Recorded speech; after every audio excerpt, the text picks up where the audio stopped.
برادران ملت اسلامیہ السلام علیکم ورحمۃ اللہ وبرکاتہ۔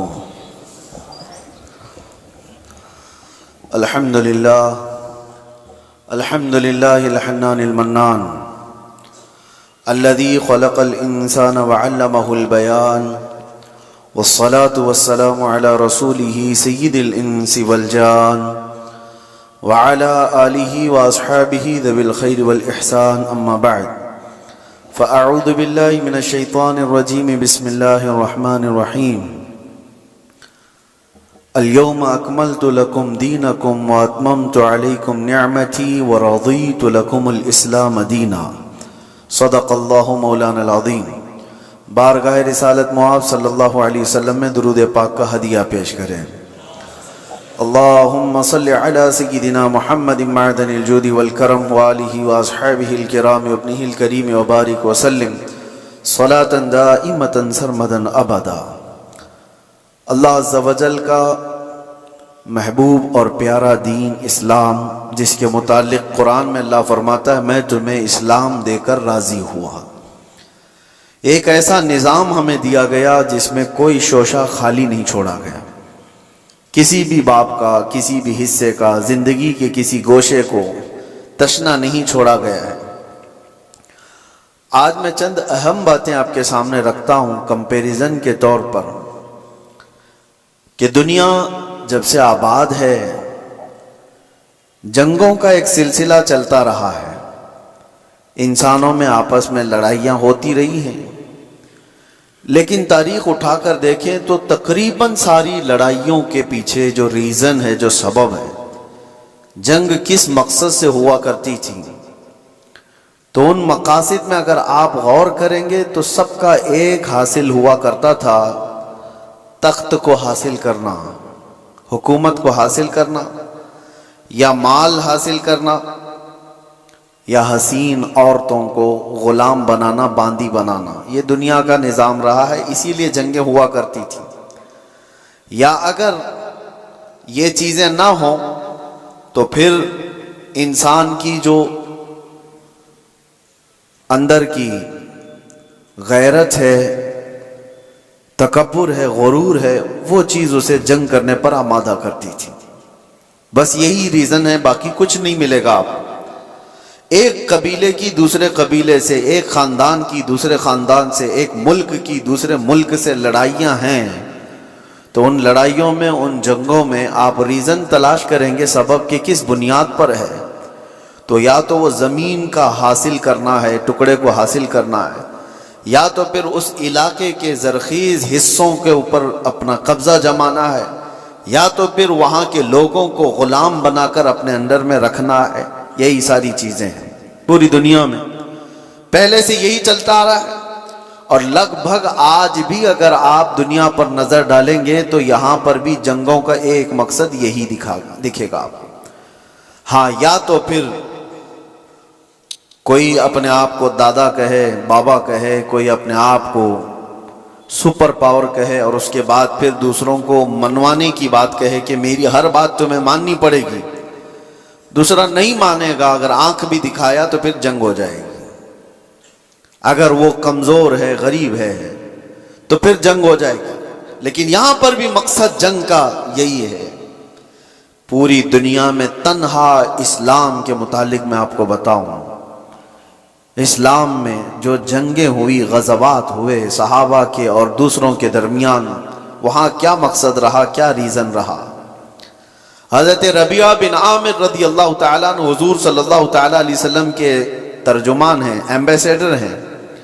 جب وہ ایران میں گئے تھے وہاں کے بادشاہ کے پاس پیغام لے کر اسلام کا، تو آپ سے پوچھا گیا تھا کہ آپ لوگ کیوں یہ پیغام پہنچانا چاہتے ہیں ہر جگہ، اور کیوں لڑنا چاہتے ہو یا مقابلہ کرنا چاہتے ہو۔ آپ نے کہا ہمارے آقا صلی اللہ تعالیٰ علیہ وسلم کا فرمان عالی شان ہے، لا تتمنوا لقاء عدوکم، دشمن سے منڈ بھیڑ ہونے کی، جنگ کرنے کی تمنا بھی مت کرو، جنگ کرنے کی خواہش مت رکھو، لیکن ہم پیغام امن اور پیغام اسلام پھیلاتے ہیں، اس لیے اب ریزن سنو، سبب سنو، اسلام کس لیے پھیلا۔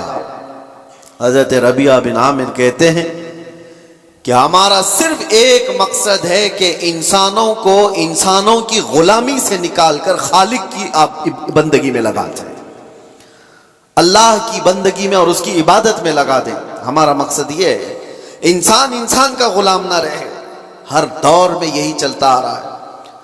اور آپ شروع کے دنوں میں جو غلاموں کے معاملات اسلام کے مسائل میں بھی اگر پڑھتے ہیں تو یوں نہیں ہے کہ اسلام نے غلامی کو بڑھاوا دیا ہے، بلکہ اسلام دھیرے دھیرے دھیرے غلامی کو ختم کر دیا۔ ارے تم نے قسم کا اگر کھا لیا، قسم کھا لیا اور اس کو توڑ دیا تو کفارے میں غلام آزاد کرنا ہے، روزہ اس کے کفارہ ہے اس میں غلام آزاد کرنے ہیں، زہار ہے اس میں غلام، کئی ایسی چیزیں ہیں، غلطی تم کر رہے ہو لیکن غلام کو آزاد کرنا ہے۔ یہ سسٹم کیوں بنایا گیا تھا؟ یہ سسٹم اس لیے کہ غلامی کا دور ختم ہو جائے، اور اسلام نے جو کچھ بھی غزوات ہوئے، جنگیں ہوئیں، وہ صرف اور صرف اللہ تبارک و تعالیٰ کی زمین پر اس کے احکام کے نفاذ کے لیے۔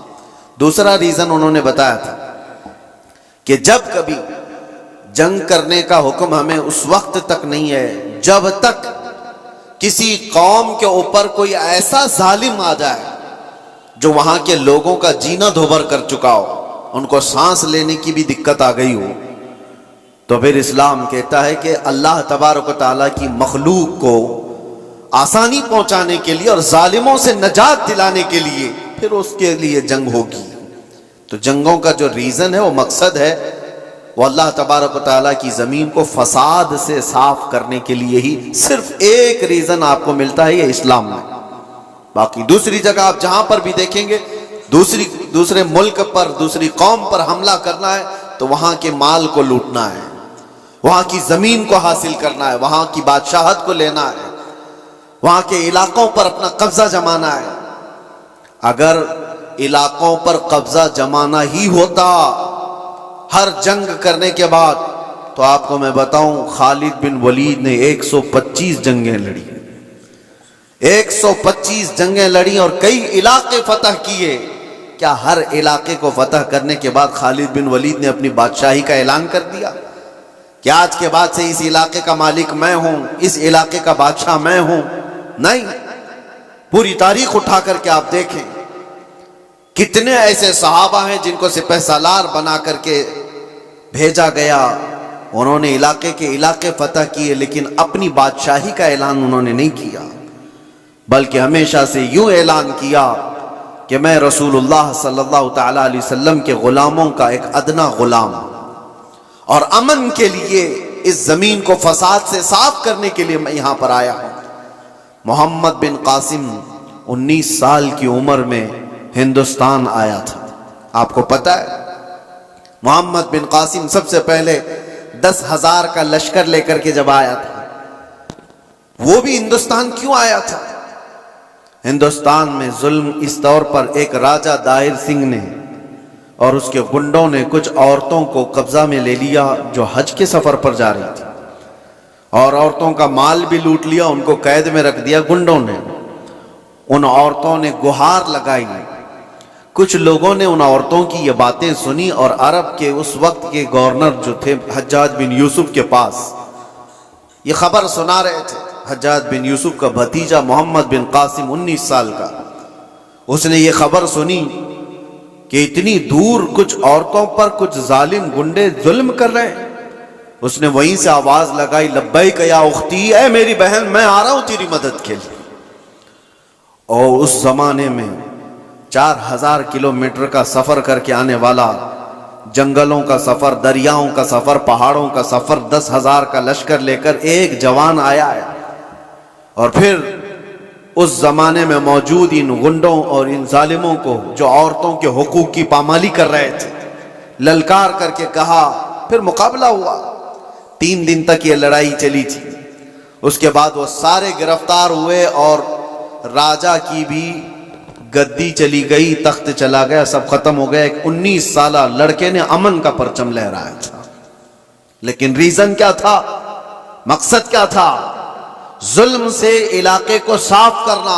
اور اس کے بعد ایک بڑے پنڈت ہیں الہ آباد یونیورسٹی کے، وہ ریسرچ اسکالر بھی رہے، اور لکھی ہوئی اس مورخ کی کتاب میں سے آپ کو میں بتاؤں، مسلمانوں کی لکھی ہوئی تاریخ کی بات نہیں کر رہا، پنڈت نے لکھا ہے، ہندو پنڈت ہیں، انہوں نے لکھا کہ محمد بن قاسم جب آیا تو اس نے صاف اعلان کیا تھا اس علاقے میں رہنے والے جس کو جس چیز پر عمل کرنا ہے وہ آزاد ہے، کوئی میرا نوکر نہیں ہے، کوئی میرا غلام نہیں ہے۔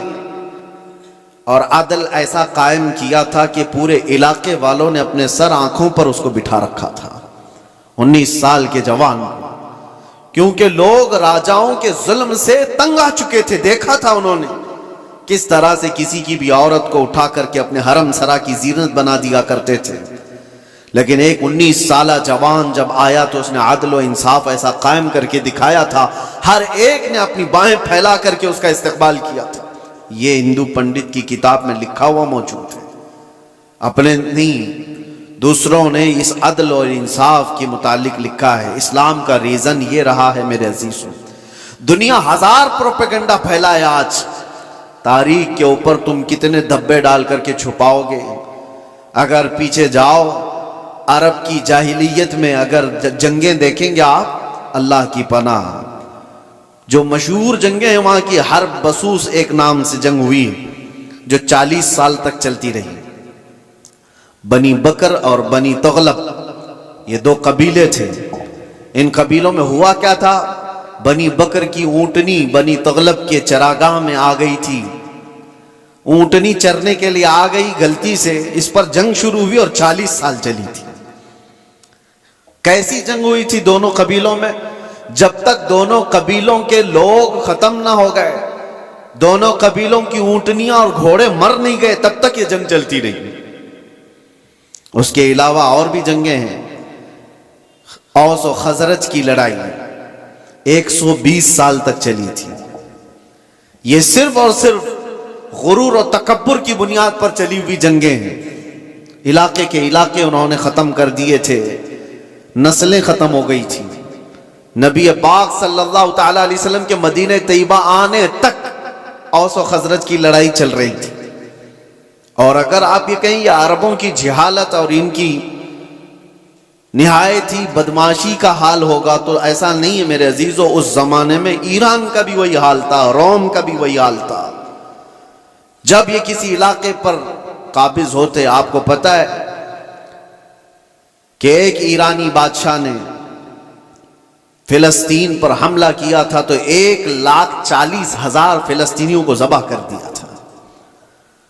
اور روم والے کیا کرتے تھے، روم کے عیسائی جب یہودیوں پر قابض ہوتے تھے تو ان کے ہاں تو مشغلہ تھا، ہزاروں لوگ جب جنگ میں قیدی بن کر کے آتے تھے تو انٹرٹینمنٹ کے لیے روزانہ میدان سجائے جاتے تھے، اور اس میں بڑے بڑے جو پہلوان ہیں، جو سپہ سالار ہیں، وہ اپنی تلوار کا جوہر دکھانے کے لیے ان قیدیوں کو ایک ساتھ مارتے تھے، اور یہ مقابلہ ہوتا تھا کہ ایک وار میں کتنی گردنیں اڑا سکتا ہے آدمی۔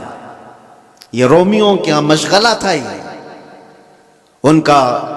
جب یہودیوں کو قبضے میں لے لیتے تھے یا قیدی بنا کر لاتے تھے تو ایک ایک تلوار کے وار پر 10 لوگوں کی گردنیں اڑانا وہ سمجھتے تھے بہادری کا جوہر ہے، اور کہیں پر ان کو اس چیز کا کوئی افسوس نہیں کہ انسان کس طرح کاٹے جاتے ہیں۔ ایک تو آپ کو میں بتاؤں، بہت مشہور ایک شخص ہے جس کو ڈارلنگ آف ہیومن ریس کہا جاتا ہے، تاریخ میں آپ پڑھ لینا اس نے کیا کیا ہے۔ تقریباً 60,000 کے قریب یہودیوں کو قبضے میں لے کر ایک بہت بڑے علاقے میں ان کو باندھ دیا، اور جنگل کے خطرناک درندے لا کر کے ان کے اوپر چھوڑ دیے گئے تھے، وہ نوچ نوچ کر کے کھاتے تھے، اور یہ لوگ تماشا دیکھ دیکھ کر تالیاں بجاتے تھے۔ یہ انسانوں کی زندگیوں کے ساتھ جو تماشے ہوتے رہتے تھے، یہ ایگو، یہ ان کا تکبر، یہ ان کا غرور، کسی مفتوح قوم پر، مغلوب قوم پر وہ اپنے غصے کی تمام چیزیں نکال دیا کرتے تھے۔ جب کبھی کسی پر قابض ہوئے، بیت المقدس کو کتنی مرتبہ خون میں نہلایا گیا آپ کو پتا ہے؟ ٹائٹس کے زمانے میں پورے فلسطین میں ایسی جنگ ہوئی تھی کہ گھوڑوں کے ٹاپ پورے خون سے بھر جایا کرتے تھے. جب بھی گھوڑا کسی بھی گلی میں جائے خون کے بغیر نہیں آتا تھا. یہ سب تاریخ محفوظ ہے، ہماری لکھی ہوئی نہیں. یہ غیر مسلموں کی لکھی ہوئی تاریخیں موجود ہیں جنہوں نے پوری دنیا میں کیا تماشے بنائے. اور ایک طرف اسلام کے خلاف پروپیگنڈا پھیلانے والے، ان کو میں دعوت دیتا ہوں، آؤ مطالعہ کرو، آؤ مطالعہ کرو. کسی بھی جنگ کو چھیڑا نہیں گیا تھا. حضور پاک صلی اللہ تعالیٰ علیہ وسلم کے زمانے پاک میں جتنے غزوات ہوئے تھے، وہ جتنی بھی جنگیں ہوئی وہ اس فارمولے پر ہوئی ہیں، چھیڑو مت، لیکن چھیڑے کوئی تو چھوڑو مت. یہی فارمولے پر جنگیں ہوئی ہیں. بدر میں میرے آقا صلی اللہ علیہ وسلم تشریف لے گئے. کیا بدر کو زبردستی لڑنے کے لیے بلایا گیا تھا؟ نافذ کی گئی تھی مسلمانوں پر. احد مدینے میں ہوئی ہے. کفار مکہ وہاں سے پورے قبیلے لے کر کے آئے تھے مدینے پر حملہ کرنے کے لیے. تو جنگ احد مدینے کے باہر ہوئی. جنگ خندق کہاں ہوئی؟ 12,000 کفار و مشرکین آئے تھے حضور پاک صلی اللہ علیہ وسلم اور صحابہ سے لڑنے کے لیے. اور کہاں پر؟ مدینے کے باہر ہی لڑائی ہوئی. گئے نہیں تھے، مدینے کے آس پاس ہوئی. یہ سب جنگوں کے بعد، ہر جنگ کا ریزن میں آپ کو بتاؤں گا، لیکن جنگوں کے بھی اصول ہوتے ہیں. لیکن دنیا یہ صرف اصول بتانے کے لیے کہتی ہے، آج اس پر عمل کوئی نہیں کرتا. عمل کوئی نہیں کرتا. آپ کیا سمجھتے ہیں یہ ظلم و بربریت جو کچھ بھی دنیا میں ہوئی ہو کسی خاص قوم کے ساتھ ہے؟ سب قومیں اس میں ملوث ہیں، سب قومیں ملوث ہیں. ہمارے ہاں کی قوموں کے متعلق بھی تاریخ میں آپ کو بتاؤں، ہندوستان میں بھی کیا کیا ہوتا رہا. کتنی بڑی بڑی جنگیں ہوئی اور کتنے لوگوں کا قتل عام ہوا. راجاؤں کے، مہاراجاؤں کے تخت حاصل کرنے کے لیے ایک دوسرے کی لڑائیوں میں کتنے گرجا گھر توڑے گئے، کتنے مندروں کو توڑا گیا، کتنے معبدوں کو توڑا گیا. یہ سب چیزیں تاریخ میں موجود ہیں.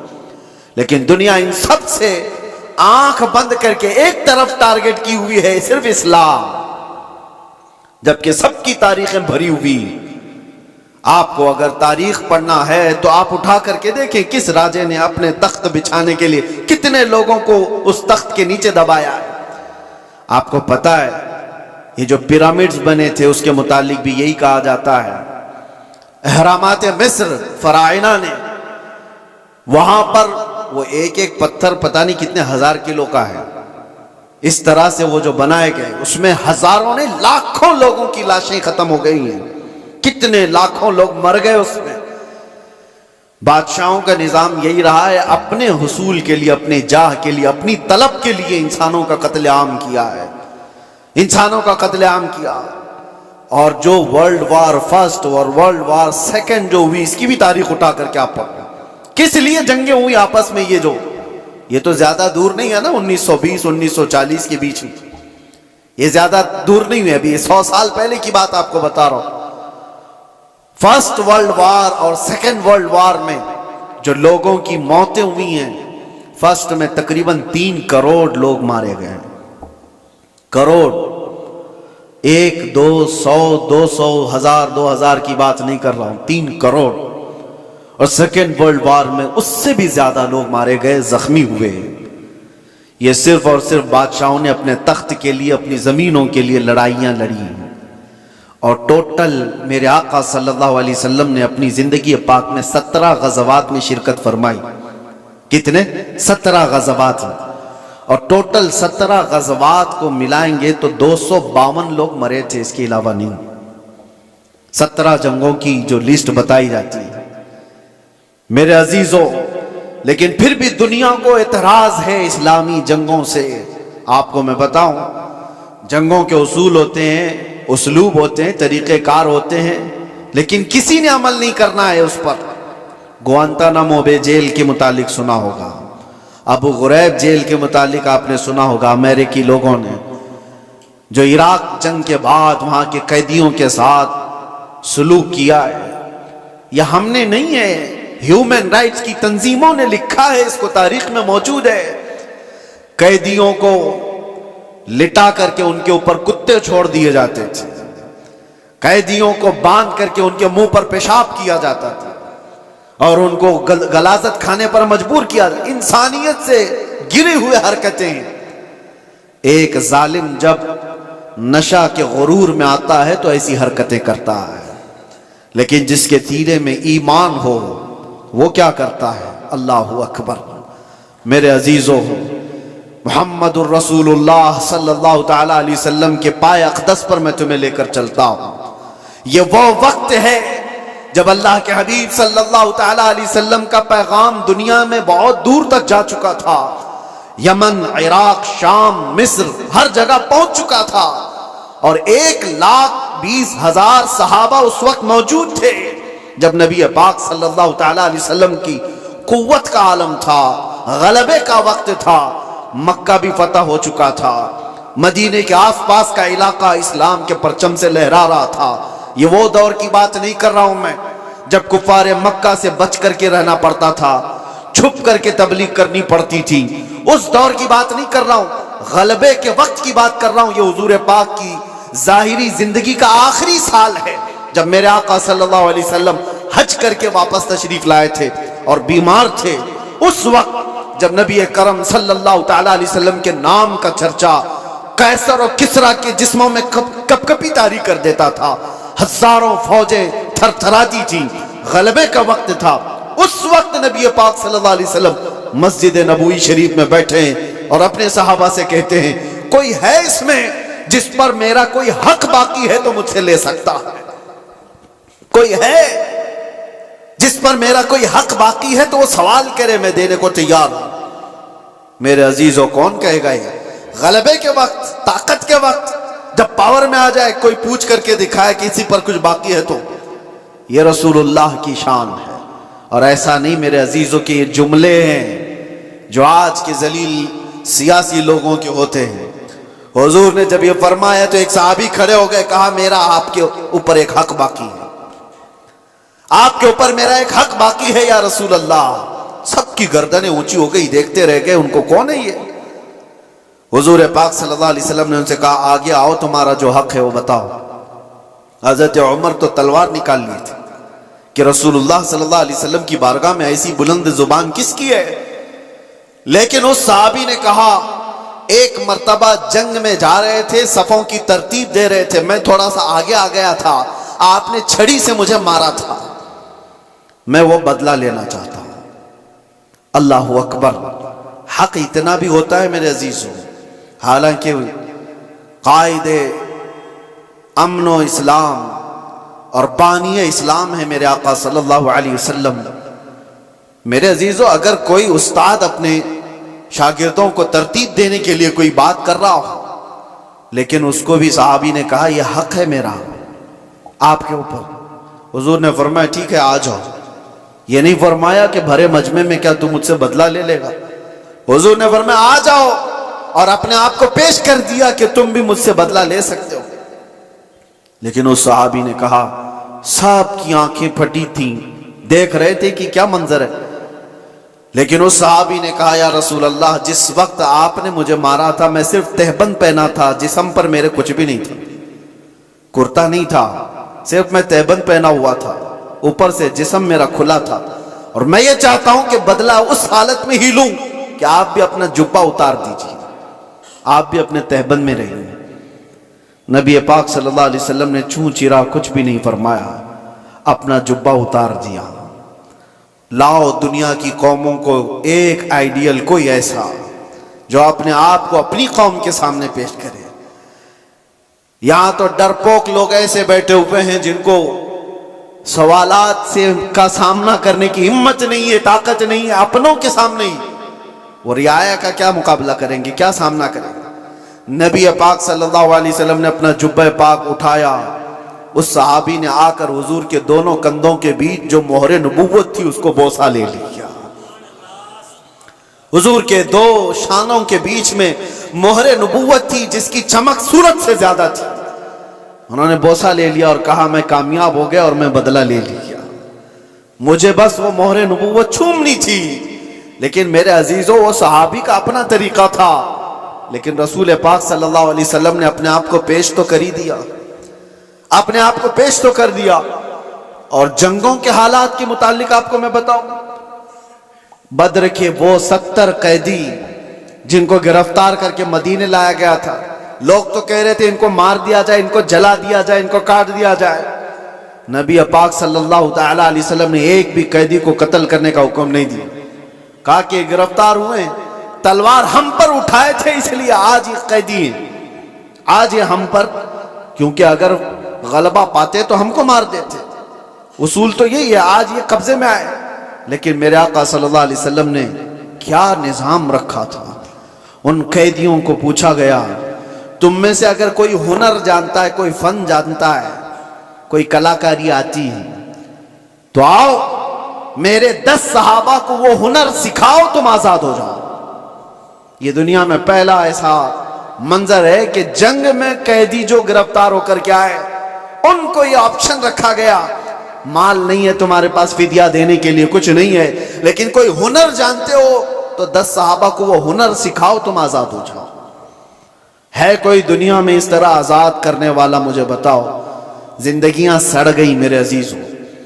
میں جانتا ہوں کچھ ایسے لوگوں کو جو 40 سال تک قید میں رہے لیکن کسی کو ان پر رحم نہیں، زندگیاں ختم ہو گئی، نہ عفو درگزر کا کوئی نظام ہے، کوئی سسٹم نہیں ہے انسانوں کو معاف کرنے کا۔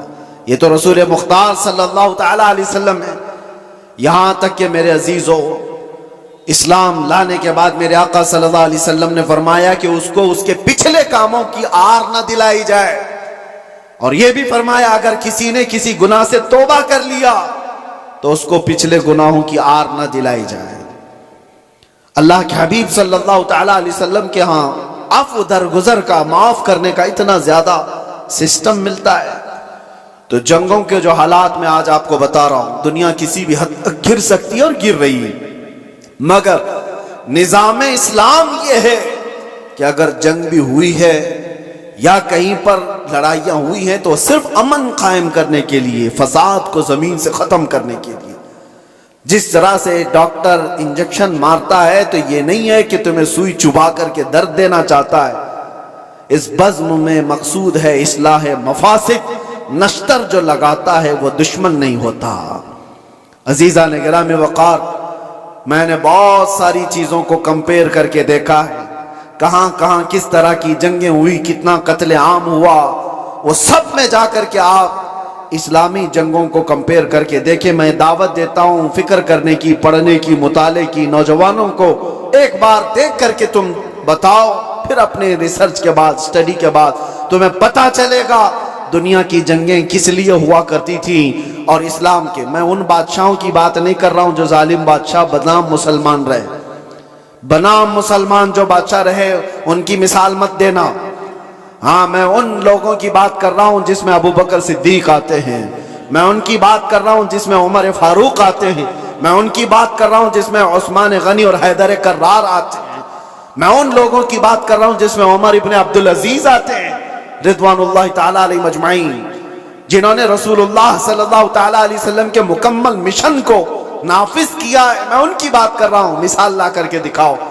ہاں، اگر ظالم بادشاہوں کی کچھ تمہیں اکا دکا مثالیں ملتی ہیں تو میں اس کو اسلامی مثال نہیں سمجھتا۔ اسلام سے جس کا تعلق ہوگا وہ ظلم و بربریت نہیں کرے گا۔ اور دوسری بات آخری میں آپ کو بتاؤں، یہ دور بھی وہی ہے، پہلے کا دور بھی یہ چلتا آ رہا ہے۔ دشمنوں کے ساتھ مقابلہ کرنے کے لیے جواں مردی کے ساتھ مقابلہ کرو، جو اسلام نے بتایا، آمنے سامنے مقابلے ہوتے رہے۔ لیکن پہلے سے میں نے دیکھا ہے، صرف اور صرف اسلام کو چھوڑ کر میں بات کر رہا ہوں، دنیا کی ساری قومیں دشمن کو ہرانے کے لیے، مقابلہ کرنے کے لیے جن چیزوں کا استعمال کرتی آ رہی ہے وہ ذلیل چیزیں، دو چیزیں، دولت اور عورت۔ وہ اپنی بیٹیوں کو تک دشمن کے گھر بھیجنے پر راضی ہو جاتے۔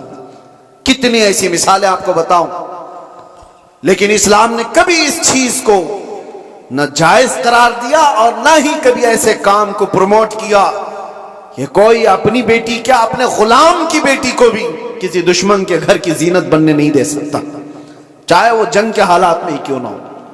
جنگ کے حالات میں کیوں نہ، سلطان صلاح الدین ایوبی کے کتنے سپہ سالاروں کو خریدنے کے لیے صلیبیوں نے اپنی بیٹیاں بھیجی، کتنی بیٹیاں بھیجی، وہ وفادار خواتین آتی تھی ان کی، اور یہاں پر ورغلا کر کے اپنے دامے فریب میں پھنسانے کے لیے ہر ممکن کوشش کرتی رہی، سپاہیوں میں شہوت کو پھیلانا، سلطان تک پہنچ گئی۔ آج بھی کئی بادشاہوں کے حرم سراؤں کی زینت بنی ہوئی ہیں دوسروں کی بیٹیاں۔ یہ زمانے میں ہر قوم اپناتی آئی ہے، لیکن اسلام نے کبھی اس کو پروموٹ نہیں کیا، کبھی نہیں، بلکہ صدیق اکبر رضی اللہ تعالیٰ عنہ کے زمانے میں ایک یہودی خاتون آئی اور کہا میں مدینے چھوڑ کر یمن جانا چاہتی ہوں۔ یہودی عورت کہا مجھے گھٹن محسوس ہو رہی ہے، میں یمن جانا چاہتی ہوں۔ صدیق اکبر نے کہا کوئی بات نہیں، 2 جوان صحابہ کو اس خاتون کے ساتھ کر دیا اور کہا اس کو یمن تک صحیح سلامت چھوڑ کے آنا، اور اس کو اونٹنی پر سوار کیا گیا۔ 2 نوجوان صحابی، یہودی عورت ہے، مسلمان عورت کی بات نہیں کر رہا ہوں، اس کو یمن تک لے کر کے گئے۔ جہاں جہاں چیکنگ پوائنٹ آتی تھی لوگ پوچھتے کون ہے، کہاں سے آ رہا ہے، یہ دونوں جوان جواب دیتے خلیفہ اسلام صدیق اکبر کی کوئی مہمان ہے، یمن جا رہی ہے۔ کوئی سر اٹھا کر نہیں دیکھتا تھا۔ وہ خاتون یمن پہنچتی ہے اور اس کے بعد سارے لوگوں کو، اپنے قبیلے کو، خاندان کو جمع کر کے کہتی ہے میں تو وہاں سے یہ سوچ کر کے آ رہی تھی کہ یہ مسلمان وحشی ہوں گے، ہماری عزتوں پر حملہ کریں گے، مگر پورے سفر میں نے 2 جوانوں کو دیکھا، ایک بار بھی نظر اٹھا کر دیکھنے کو تیار نہیں۔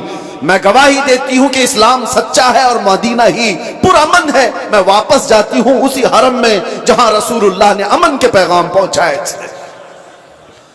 یہ بیٹیوں کی حفاظت کے لیے، آپ کو پتا ہے اورنگزیب اورنگزیب اورنگزیب، آج دنیا بھر میں یہ جو ایک چھبی کو خراب کرنے کی کوشش کی جاتی ہے، تاریخ کو توڑ مروڑ کر بتانے کی، آپ کو پتا ہے، آپ تاریخ دیکھیں، میں اورنگزیب کی پوری تاریخ بتانے کے لیے نہیں کھڑا ہوں، لیکن ایک چیز ملتی ہے، بنارس میں ایک پنڈت کے گھر ایک لڑکی تھی، جوان لڑکی، اور جب وہ جوان ہوئی تو بنارس میں اس وقت جو گورنر تھا، کوتوال تھا شاید، اس کا نام ابراہیم کچھ تھا، مسلمان تھا، عیاش قسم کا تھا، لڑکیوں کے اوپر ڈورے ڈالنا، ان کو پکڑنا، ان کو اپنے حرم میں زینت بنانا، یہ اس کے کام تھے۔